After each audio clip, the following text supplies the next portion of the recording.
ہمارے اساتذہ کے اس ایپیسوڈ میں ہمارے آج کے مہمان ہیں استاذ الحدیث جامعۃ الرشید مفتی محمد حسین خلیل خیل صاحب۔ آئیے مفتی محمد حسین خلیل خیل صاحب سے ملاقات کرتے ہیں۔ السلام علیکم ورحمۃ اللہ وبرکاتہ۔ وعلیکم السلام ورحمۃ اللہ تعالی وبرکاتہ۔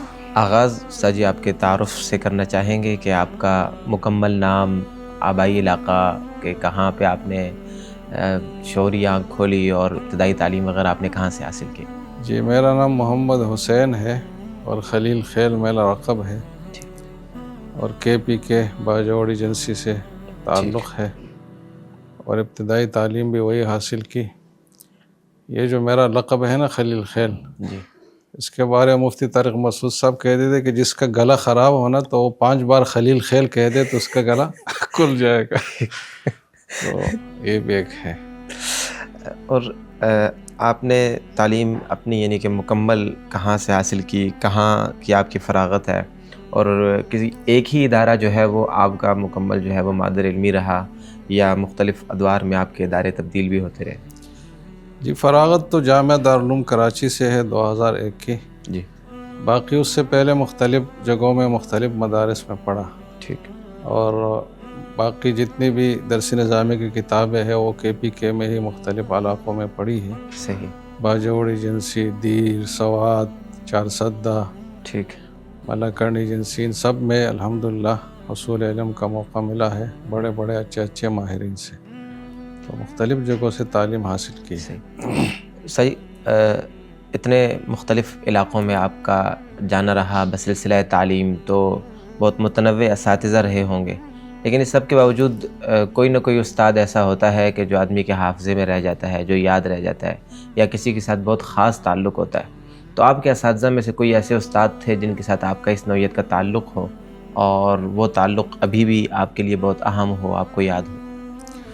جی الحمدللہ، سب اساتذہ سے اچھا تعلق رہا، اور اس کی وجہ یہ تھی کہ ہم پڑھتے بھی الحمدللہ اچھا تھے، اور دوسری بات یہ تھی کہ اساتذہ سے کوئی ڈر نہیں تھا کسی استاد سے۔ اس کی وجہ یہ ہے کہ ہمارے جن مدرسوں میں پڑھتا تھا میں نے آزاد درس نظامی پڑھا ہے، یعنی جو درجہ بندی کا انداز ہے اس سے ہٹ کر اپنے طور پر ہی اپنا نقشہ بناتے تھے کہ اس سال ہم نے یہ کتابیں پڑھنی ہے، اس سال یہ پڑھنی ہے۔ اچھا، ٹھیک۔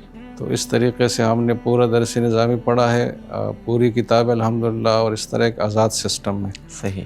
تو اکثر مدارس میں ہمارے ہاں کوئی امتحان کا سسٹم ہی نہیں تھا، ٹھیک، نہ کوئی نگرانی کا سسٹم تھا، ٹھیک، کیونکہ طلبہ خود ہی اتنے اچھے ذوق سے پڑھنے والے ہوتے تھے، اور اتنے اہتمام اور سنجیدگی سے کہ کسی نگرانی کی ضرورت ہوتی ہی نہیں تھی۔ صحیح۔ تو ہمارے مدرسے میں جب ایک بار امتحان ہوا تو طلبہ نے بہت شوق سے وہ امتحان دیا، اور صحیح، اگر کسی جگہ ایک صفحہ لکھنے سے کام چل سکتے تو 3 صفحات لکھ کے دے دیے، تو مدرسے والوں کو اندازہ ہوا کہ واقعی پڑھنے والے لوگ ہیں۔ تو الحمدللہ سب سے اچھا تعلق رہا، اور زیادہ تعلق 2 اساتذہ سے زیادہ رہا۔ ایک تخصص میں حضرت مفتی ابوالبابا صاحب سے، اور ان سے بہت استفادے کا موقع ملا، اور درس نظامی کے تعلیمی دورانیے میں میرے سسر صاحب بھی ہے ابھی، تو یہ سسر صاحب ہونا ہے اس کی دلیل ہے کہ خصوصی تعلق رہا ہے۔ تو ان سے میں نے بہت ساری کتابیں پڑھی ہے الحمدللہ، صرف نحو کی بھی، منطق فلسفہ کی بھی، جی، جو انتہائی کتابیں ہیں، تکمیل کی کتابیں جس کو کہلایا جاتی ہیں، تو وہ ہم نے ان سے پڑھی ہے۔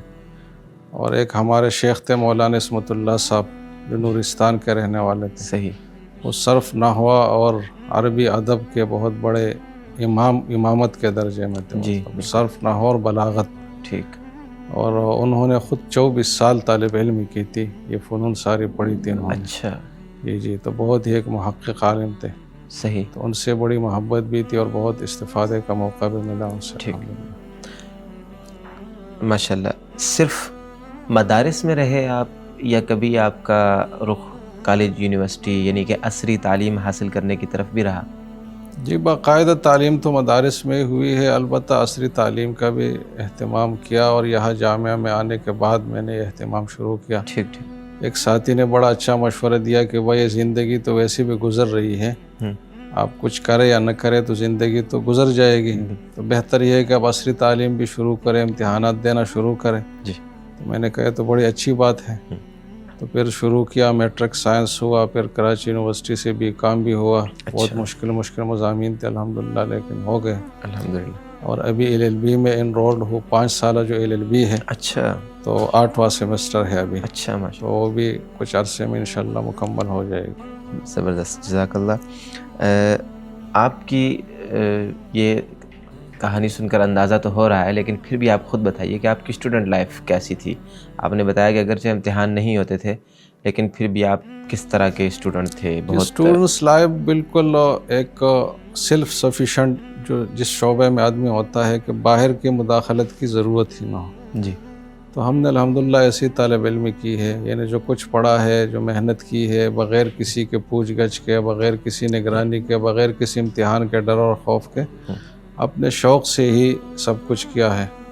اور اتنا شوق تھا، ابھی مجھے یاد ہے کہ ایک دن ایک کتاب کا ایک سبق مجھے یاد نہیں ہو رہا تھا، تو میں رو بھی رہا تھا اور غصے سے اس کتاب کے اوپر ایسے چک بھی لگا رہا تھا نا، غصے کی وجہ سے. بہت چھوٹا تھا میں. تو جب کبھی ایسا موقع آتا تو ایسا ہوتا، تو میرے کتاب کا کنارہ باقاعدہ کٹا ہوا تھا، وہ چک لگا کر نا اس طریقے سے. تو خود ہی الحمدللہ استاد سے سبق سن کر پھر ہمارے ہاں معیار یہ تھا کہ وہی سبق انہی الفاظ میں اور اسی ترتیب سے صحیح اس کی تکرار کرنی ہے دوسرے طلباء کے ساتھ. اچھا. اس میں یہ نہیں کہ مفہوم بیان کرے ایک آزادانہ، بلکہ الفاظ بھی وہی ہوں، ترتیب بھی وہی ہوں. اچھا. جیسے کہ ٹیپ ریکارڈ میں ایک چیز ریکارڈ ہو جاتی ہے نا، اس طریقے سے.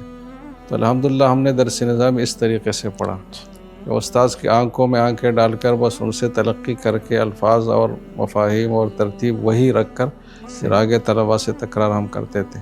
اور ہر کتاب کے میں نے نوٹس بھی لکھے ہیں. یعنی میزان الصرف تو خیر بہت چھوٹی کتاب ہے، ہدایت النحو سے لے کر آگے قاضی اور صدرہ اور شمس بازغہ ان کتابوں تک جتنے بھی ہم نے استادوں سے پڑھا تو ہم یاد بھی کرتے تھے، انہی الفاظ اور اسی ترتیب میں تکرار بھی ہوتی تھی، اور اس کے بعد ہم اسی طرح لکھتے بھی تھے.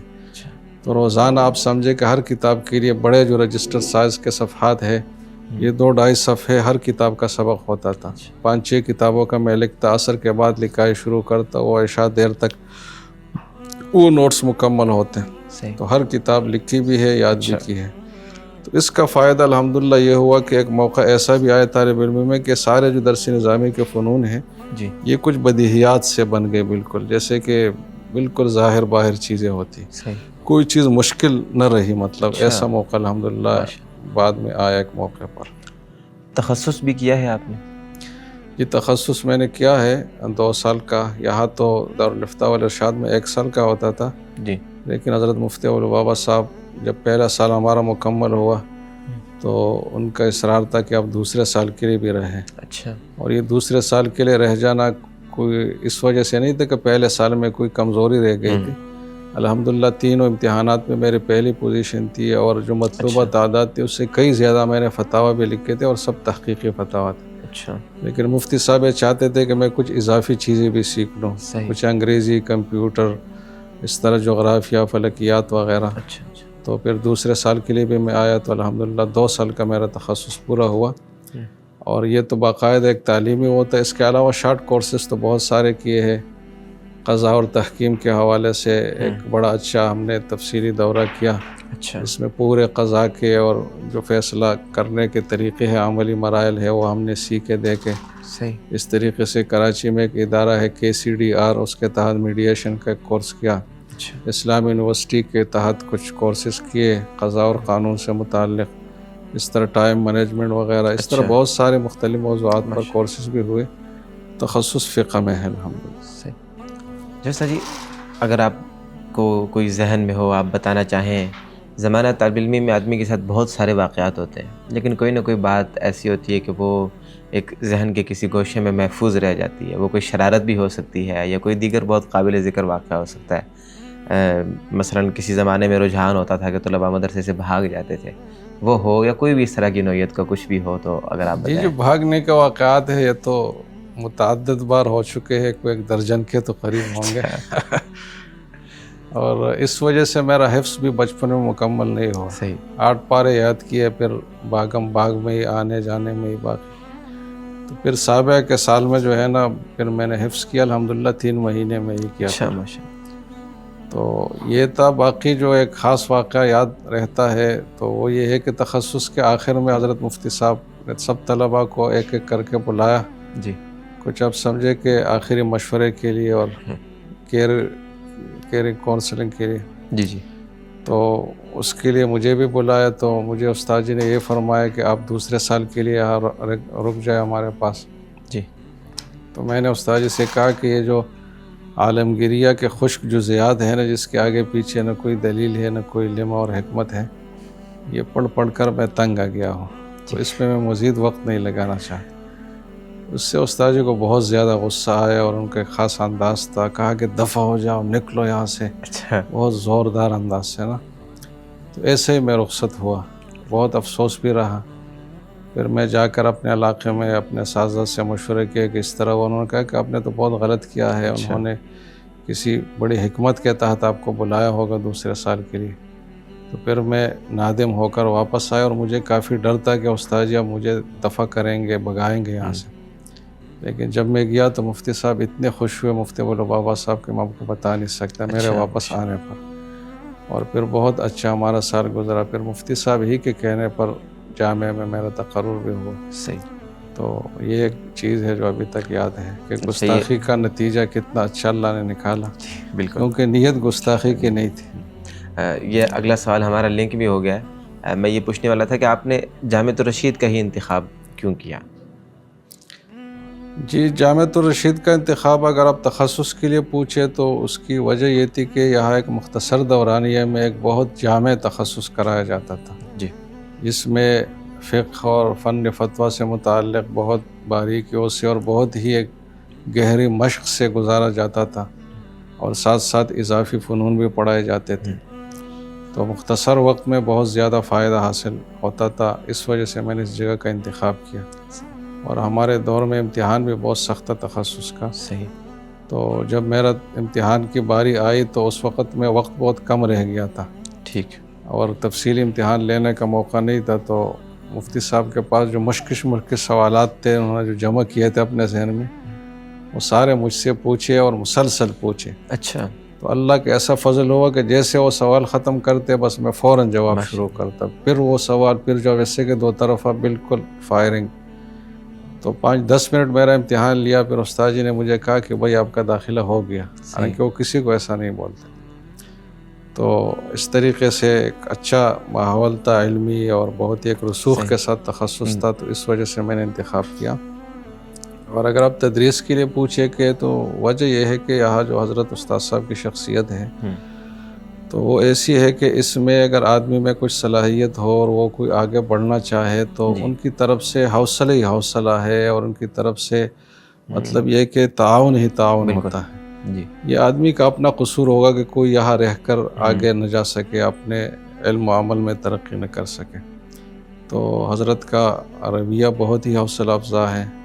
اور یہاں کوئی ایسے تنگ کرنے والا سسٹم نہیں ہے جامعہ میں، مطلب کہ بڑے چھوٹوں کو تنگ کرتے ہوں، مختلف چیزوں پر رکاوٹیں ڈالتے ہوں، بلکہ سب ایک دوسرے کے معاون بن کر اور ایک دوسرے کے لیے راستے بنا کر آگے جانے کے ترقی کے مواقع ڈھونڈ کر ان کے لیے جو ہے نا راستے ہموار کرنا. تو یہ ایک ماحول تھا یہاں ایک تعاون اور تناصر کا اور علمی حوصلہ افزائی کا. تو اس وجہ سے میں نے اس جگہ کا انتخاب کیا اور الحمدللہ آج تک میں اپنے توقعات پہ پورا اتر رہا ہوں. دوران تعلیم آپ کے لیے سب سے پسندیدہ کون سی کتاب تھی؟ کتاب ہو یا کوئی فن ہو، یعنی کہ کوئی خاص موضوع ہو کہ اس موضوع کی کتابیں آپ کے لیے زیادہ پسندیدہ رہی ہوں؟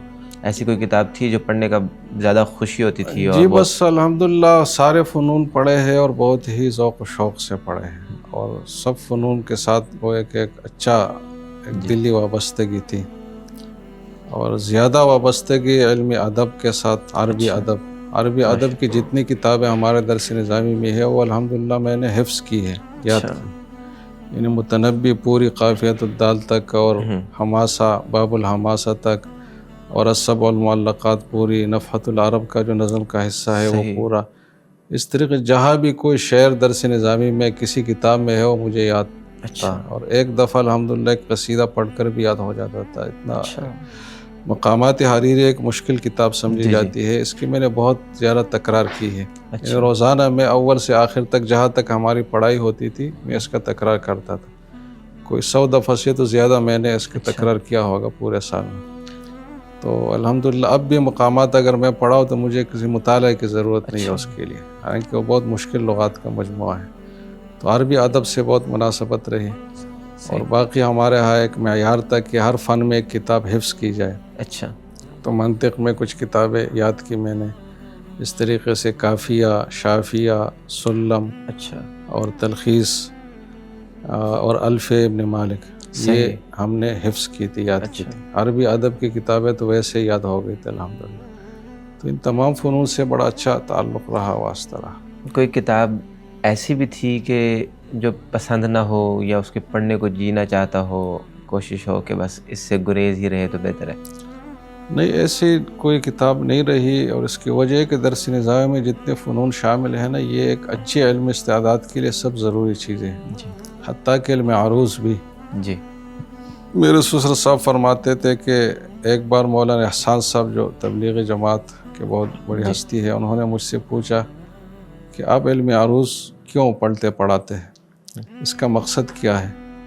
تو میں نے کہا کہ اس کا مقصد یہ ہے کہ یہ پتہ چل جائے کہ قرآن شعر نہیں ہے اور یہ ہمارے عقائد کا حصہ ہے. بالکل.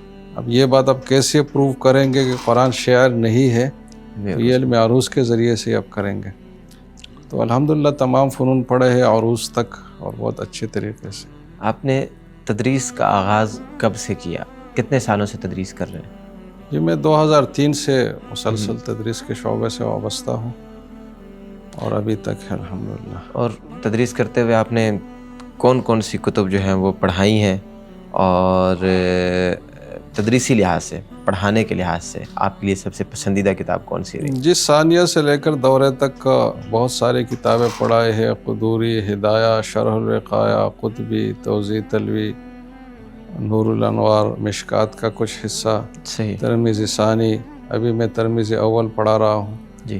اور فقہ المعاملات میں شامیہ کا جو معاملات کا حصہ ہے، رد المختار کا، وہ درسن ہم پڑھاتے ہیں. ٹھیک. تو یہ 2 کتابیں اب میرے ساتھ ہے. اور باقی یہ ہے کہ کون سی کتاب جو ہے وہ زیادہ اچھی لگی، تو ایک ہدایہ، کیونکہ اس میں عقل اور نقل کا ایک حسین امتزاج ہے. بالکل. اور ابھی ترمذی اول جو میں پڑھا رہا ہوں، اچھا، کیونکہ یہ علوم نقلیہ کا کوئی ایک معراج ہے. جی. جس میں احادیث اور علوم علل اور پھر جرح اور پھر یہ کہ مذاہب اربعہ اور پھر اس میں ترجیح اور دلائل کا موازنہ، تو یہ چیزیں بہت اچھی لگتی ہے مجھے. تدریسی سفر آپ کا بہت طویل ہے، 2003 سے 26 تک 2-2.5 سے زیادہ کا وقت گزر چکا ہے. اس میں مختلف اس طرح کے واقعات ہوتے رہتے ہیں. طالب علمی کا ایک واقعہ آپ نے سنایا، تدریسی سفر کے دوران بھی ایسا کوئی واقعہ ہوا ہو، کوئی کلاس کے دوران؟ جی، ایک بہت دلچسپ واقعہ یہ ہوا کہ جب وہ میری تدریس شروع ہوئی اور پہلا گھنٹہ مجھے ملا اور کل میں نے پڑھانا تھا، جی، تو رات جب میں مطالعہ کر رہا تھا تو ذہن بالکل بند ہو گیا. ٹھیک. بالکل ایک چیز بھی ذہن میں نہیں آ رہی تھی. جتنا مطالعہ کر رہا ہوں کچھ بھی سمجھ نہیں آ رہا. تو بہت زیادہ میں پریشان ہوا. عشاء کا وقت تھا، نماز کا وقت قریب تھا. تو پھر میں نے کہا کہ یہ کیفیت رہی تو یہ تو اب فیل ہو گئے پہلے ہی دن. تو بہت زیادہ رجوع اللہ میں نے کی، اور بہت زیادہ ایک خاص کیفیت تھی. صحیح. کیونکہ بالکل ایک اضطراری حالت بن گئی تھی. تو الحمدللہ اس کے بعد سے پھر اللہ نے ذہن کھولا، تو ایسا کھولا کہ اب الحمدللہ مشکل سے مشکل کتابیں پڑھاتے ہوئے بھی میں کوئی نوٹس ساتھ نہیں رکھتا، کوئی لکھی ہوئی چیز میرے سامنے نہیں ہوتی. میں کتاب بھی درسگاہ میں سے کسی طالب علم سے لے کر اسی سے پڑھاتا ہوں. اب ترمذی اول بہت مشکل کتاب ہے، جس میں مذاہب ہے، دلائل ہے، اختلافات ہے، ترجیح ہے، پھر سند کے حوالے سے جو وہاں بحثیں ہیں. تو یہ سب چیزیں الحمدللہ بغیر کسی تحریر کی معاونت کے اللہ تعالیٰ ایسے ذہن میں ڈالتا ہے. تو وہ پہلے دن جو دھچکا لگا، تو اس کی وجہ سے جو رجوع اللہ ہوئی نا، تو وہ اس کا اثر آج تک ہے. جامعہ میں تدریس کے علاوہ دیگر آپ کے سپرد کیا کیا ذمہ داریاں ہیں، یا دیگر کون سی ایسی چیزیں ہیں جن میں آپ یعنی کہ اتھارٹی رکھتے ہیں؟ یہ تدریس کے علاوہ دارالفتاء میں ہم تصحیح کا کام کرتے. تصحیح کا مطلب کہ جو رفقائے دارالفتاء ہے، جو باقاعدہ مفتی حضرات ہوتے ہیں، وہ جب فتویٰ لکھتے ہیں تو ہمیں دکھاتے ہیں پھر ہم اس پہ نظر ثانی اور تصحیح کا کام کرتے ہیں. پھر جب فائنل ہو جاتا ہے تو اس پہ دستخط ہو جاتے ہیں. صحیح. تو وہ کام ہے. باقی ہمارا ایک اہم شعبہ ہے فقہ المعاملات کا جو 3 سالہ تخصص ہے، تو اس کی نگرانی بھی ہے اور اس میں پڑھاتا بھی ہوں. جی. تو اس سے وابستگی ہے. باقی جامعہ میں جو سیمینارز ہوتے ہیں تاجر حضرات کے لیے مختلف موضوعات پر، جی، تو اس میں اکثر و بیشتر میری تشکیل ابھی تک ہوتی رہی ہے. خواہ وہ شہر کے اندر ہو، باہر شہر میں ہو، اسلام آباد وغیرہ بھی کئی پروگرام ہوئے ہیں. تو اس طرح کی پریزنٹیشن وغیرہ پیش کرنے کی سعادت بھی حاصل رہی ہے الحمدللہ. ٹھیک ہے. آپ نے شروع میں بھی بتایا کہ آپ نے تخصص کے دوران فتاوی جات زیادہ تحریر کر لیے تھے، ابھی بھی آپ نے تصحیح کا نام لیا. تو اس یعنی کہ دارالفتاء کے ساتھ تعلق میں تقریباً کتنے فتاوی جات جو ہیں وہ آپ دے چکے ہیں، جی جاری اگر کر ایک چکے ہیں؟ محتاط اندازے میں لگاؤ تو جو خود نوشت فتاوی ہے جو میں نے خود لکھے ہے تو وہ کچھ 6000 سے زائد ہے. اور تصحیح شدہ تو بہت زیادہ ہے، کیونکہ ہر سال تقریباً 2000 سے لے کر 2500 تک فتاوی کی میں تصحیح کرتا ہوں. صحیح. اور 2013 سے یہ کام ہے تصحیح کا، تو یہ کافی تعداد بن جاتی ہے. اور تخصص کے سال بھی اور بعد میں جب دارالفتاء میں خود فتوے لکھتا تھا تو جو مشکل ترین فتاوی ہوتے تھے الحمدللہ وہ میرے حوالے ہوتے تھے. میں کوئی آسان مسئلہ لیتا ہی نہیں تھا جو جلدی سے حل ہو، بلکہ مشکل مسائل، تحقیق طلب مسائل میں حل کرتا تھا. اور اسی میں الحمدللہ وہ ہے کہ پورا جو تمرین کا دوران یہ گزرا. یہ تحقیق کا سلسلہ جو ہے نا، نام یہ لفظ آپ کے ساتھ منسوب ہے اور واقعتاً درست منسوب ہے. تو تصانیف وغیرہ تقریباً آپ کی کتنی ہیں؟ کون سی ایسی تصنیف ہے کہ جس پر آپ کو خود بھی بڑا مان ہے کہ مجھے الحمدللہ یہ کتاب لکھنے کی سعادت حاصل ہے؟ جی میں تصنیف کے بارے میں یہ کاپی پیسٹ کا جو انداز ہے نا آج کل، جی اس کا قائل نہیں ہوں، کیونکہ اس کا کوئی حقیقی کوئی جوہری فائدہ نہیں ہے. تو الحمدللہ تصنیف کے لیے ایک تو میری کتاب ہے آسان فقہ المعاملات کے نام سے، 2 جلدوں میں ہے. اور معاملات کے جتنے بھی اہم ابواب ہیں وہ تمام ابواب اس میں آ چکے ہیں. اور اہم جو اصطلاحات ہیں اس کے ساتھ انگلش مترادفات بھی ہیں. اچھا. اور مذاہب اربعہ کی آراء کا تذکرہ ہے اس میں. اور اس میں فتوے کے لیے ایک تجویز بھی ہے کہ آج کل اس پر فتوے دینے چاہیے. صحیح. تو پوری ایک الحمدللہ جامع کوشش ہے معاملات کے حوالے سے. اور اس وجہ سے حضرت شیخ الاسلام مفتی تقی عثمانی صاحب نے اس پہ بڑی اچھی تقریر بھی کی ہے. اچھا، ماشاء اللہ. خود اپنے ہاتھ سے لکھی انہوں نے تقریر، اور بہت ہی ایک لمبی تفصیلی تقریر ہے. اس کی میں بڑی حوصلہ افزائی حضرت کی طرف سے. تو وہ ہے اس طریقے سے چھوٹے چھوٹے کچھ رسائل ہے. ایک ضرورت اور حاجت کے موضوع پر ہے کہ آج کل جو ہمارے جیسے کہ اسلامک بینکنگ کا سیکٹر ہے، تو اس کے جتنے بھی مسائل ہیں جو جدید اجتہادات پر مشتمل ہے، اس کے پیچھے ایک شریعت کا اصول ہے کہ ضرورت اور حاجت کے وقت میں آپ مذہب غیر پر، یعنی اپنا جو فقہی مذہب فالو کرتے اس کو چھوڑ کر دوسرے مذہب پر فتویٰ دے سکتے ہیں. اور کبھی 2 فقہی مذاہب کا موقف جمع بھی کر سکتے، لیکن ایسے انداز میں کہ دونوں کے تقاضے پورے ہوں وغیرہ وغیرہ. تو کبھی ضعیف اقوال بھی آپ لے سکتے ہیں فتوے کے لیے. تو اس موضوع کے پیچھے جو اصل روح ہے وہ ضرورت اور حاجت کا موضوع ہے. تو اس پر میرا ایک محاضرہ ہوا تھا، پھر وہ ایک رسالے کی شکل میں ہے. اس طریقے سے غیر مسلموں کے جو اسلامی معاشرے میں حقوق ہے، اقلیتوں کے حقوق، اس پر بھی ایک رسالہ ہے. صحیح. اور حلال فوڈ کا جو موضوع ہے اس میں ایک اہم موضوع ہے، بہت تحقیق طلب، انقلاب ماہیت کہا جاتا ہے اس کو. جی. Change of state. جی. کہ ایک چیز جب ایسی ہو اس میں اتنی تبدیلی آ جائے کہ اس کے صفات وہ برقرار نہ رہے، اس کی ماہیت وہ نہ رہے، دوسری میں بدل جائے، تو پھر اس کا شرعی حکم بھی بدل جاتا ہے. تو اس موضوع پر بھی ایک رسالہ ہے چھوٹا سا. تو کچھ رسائل ہے اور ایک اچھی ضخیم کتاب ہے. آپ کی یہ کافی مصروف زندگی ہے اور علمی مشاغل سے بھرپور ہے، لیکن پھر بھی کوئی نہ کوئی ایک آدمی کا پسندیدہ مشغلہ ہوتا ہے.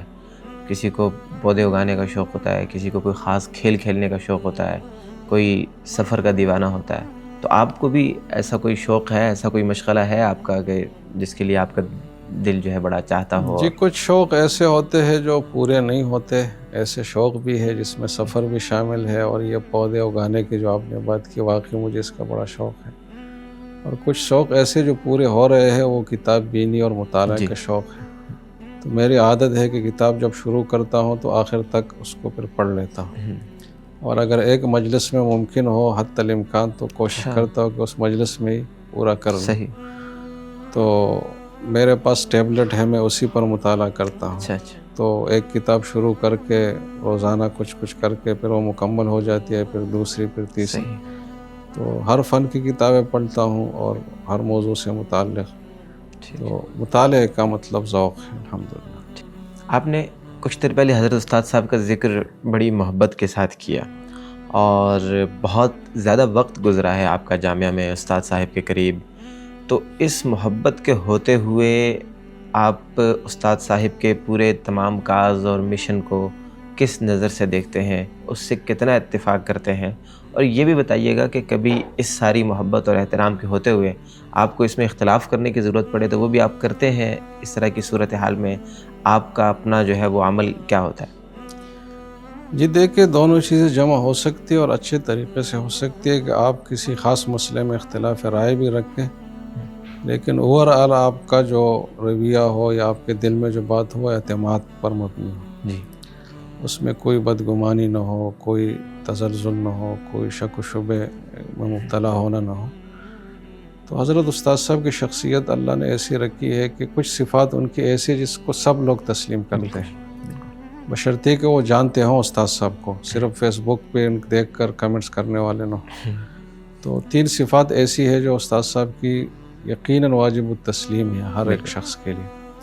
ایک یہ کہ وہ بہت ہی ذہین اور فتین آدمی ہے، اور بہت دور رس سوچ کر وہ کوئی رائے قائم کرتے ہیں۔ ہم جو آج کو دیکھتے تو 10 20 50 سال بعد دیکھ کر رائے قائم کرتے ہیں، اور ایسے لوگ جو جینیس کہلاتے ہیں وہ اسی وجہ سے تنہا رہتے ہیں کہ باقی لوگوں کا مبلغ نظر اتنا ہوتا نہیں ہے اور ان کی ہوتی ہے مبلغ نظر، تو اس وجہ سے لوگ سمجھتے ہیں کہ کوئی عجیب سی بات کر رہے ہیں۔ تو ایک ان کا جو ذہانت کا معاملہ ہے یہ شک و شبے سے بالا تر ہے کہ اللہ نے بڑی ان کو پختہ عقلی اور شعوری کیفیت اور طاقت دی ہے۔ دوسرا یہ کہ وہ مخلص ہے، جو کچھ بھی وہ کر رہے ہیں وہ انتہائی اخلاص کے ساتھ ہے۔ وہ امت مسلمہ بشمول پاکستان پورے کے لیے، پورے عالم اسلام کے لیے فلاح و بہبود کا سوچ کر جو بھی اقدامات ہیں یا جو بھی ان کی باتیں ہیں وہ اسی تناظر میں ہے، اس میں کوئی بھی ذرہ بھی ذاتی مفاد یا کوئی بھی چیز شامل نہیں، نہ شہرت، نہ مفاد، نہ مال و دولت، نہ کوئی چیز۔ تو یہ ایک بات بالکل یقینی ہے جس پہ کوئی دو رائے ہو نہیں سکتی۔ اور تیسری بات یہ کہ استاد صاحب جو کام کرتے ہیں تو بہت ہی ایک سلیقے سے کام کرنے کے قائل ہیں، اور اس کی تلقین بھی کرتے ہیں کہ جو کام ہو ایک طریقے سے ہو، سلیقے سے ہو، نظم و نسق کے ساتھ ہو، صفائی ستھرائی کا بھی اہتمام ہو اس میں، اور ترتیب بھی ہو، اور سیرت سے یہ ساری چیزیں ثابت بھی ہیں۔ تو یہ 3 چیزیں تو ایسی ہیں جس پہ کوئی اختلاف کی گنجائش ہے، اس لیے کہ یہ تو امور واقعہ ہے۔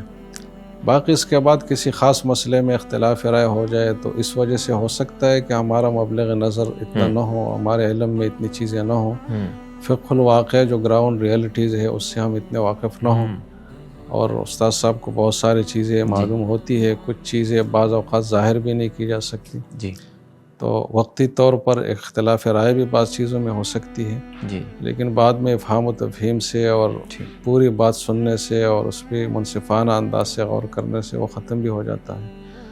تو یہ دونوں چیزیں جمع ہو سکتی ہے کہ آپ کسی چیز میں اختلاف بھی کریں اور پھر پورا اعتماد بھی کریں۔ تو الحمدللہ اس وجہ سے ہمیں یہ اعتماد حاصل ہے، اور کوئی ایسی چیز نہیں رہی جس میں اختلاف اس درجے تک سمجھا جائے کہ وہ لا ينحل ہے، بلکہ جیسے میں نے عرض کیا کہ ایسا ہو کہ ان کے علم میں کچھ زیادہ باتیں ہیں، ہمارے علم میں اتنی نہیں ہے، تو جس وقت تک ہم ان باتوں سے ناواقف ہے تو اختلاف ہوگا، لیکن جب آپ واقف ہو جائیں گے تو پھر ختم ہو جائے گا۔ تو ایسی چیزیں ہوتی رہتی ہیں۔ صحیح، بہت شکریہ۔ بس آخری سوال کہ آپ کی یہ گفتگو آپ کے تقریباً کیا بلکہ سارے جو شاگرد ہیں، طلباء ہیں، وہ سنیں گے، چاہے وہ یہاں موجود ہیں یا فاضل ہو کے جا چکے ہیں، تو ان کے لیے کوئی پیغام، کوئی نصیحت اگر آپ ارشاد فرما دیں۔ یہ پیغام تو یہی ہے کہ رسوخ فی العلم حاصل کریں، مضبوط علمی استعداد، یعنی ہمارے درسیات اور جو ہمارے ورثہ کی کتابیں ہیں اور جو علوم ہیں درس نظامی کے، ان میں بڑی اچھی استعداد ہو، اس پہ کوئی کمپرومائز نہ کریں۔ پھر اس مضبوط استعداد کے ساتھ ساتھ عصری علوم حاصل کریں. بالکل. ایسا نہ ہو کہ عصری علوم کی وجہ سے اس چیز کو خراب کریں. اس کو اپنی جگہ اچھے طریقے سے حاصل کریں، پھر اس پر مستزاد وہ جن عصری علوم سے ان کو مناسبت ہے وہ حاصل کریں. بالکل. اور کوشش کرے کہ کچھ ڈگریاں بھی ہوں، کیونکہ فارمیلٹی پوری کرنے کے لیے پھر آگے میدان عمل میں جانے کے لیے وہ چیزیں ضروری ہوتی ہیں. اور ساتھ یہ ہے کہ بڑوں کا ادب احترام کرے اور بدگمانی اور بدزبانی سے بچے.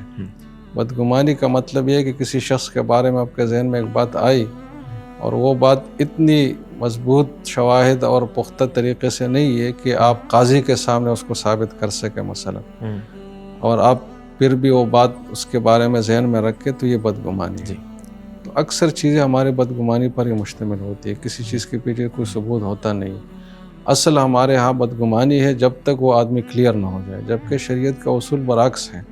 الاصل براءۃ الذمم، فقہ کا بھی یہ اصول کہ اصل ہر چیز میں، ہر شخص میں یہ ہے کہ وہ درست ہے، وہ معصوم ہے، اس کا وہ جو ہے جو اقدامات ہے وہ درست ہے، الا یہ کہ اس کا غلط ہونا ثابت ہو جائے. تو اس اصول کو اپنائیں، اور ساتھ ساتھ یہ ہے کہ کسی اللہ والے سے اپنا اصلاحی تعلق بھی قائم کریں. اور یہ دونوں الگ الگ فیلڈ ہے، کسی سے تعلیمی تعلق رکھنا، کسی سے اصلاحی، اور ان دونوں کو مرج بھی نہیں کرنا چاہیے، دونوں کے تقاضے بھی الگ الگ ہیں.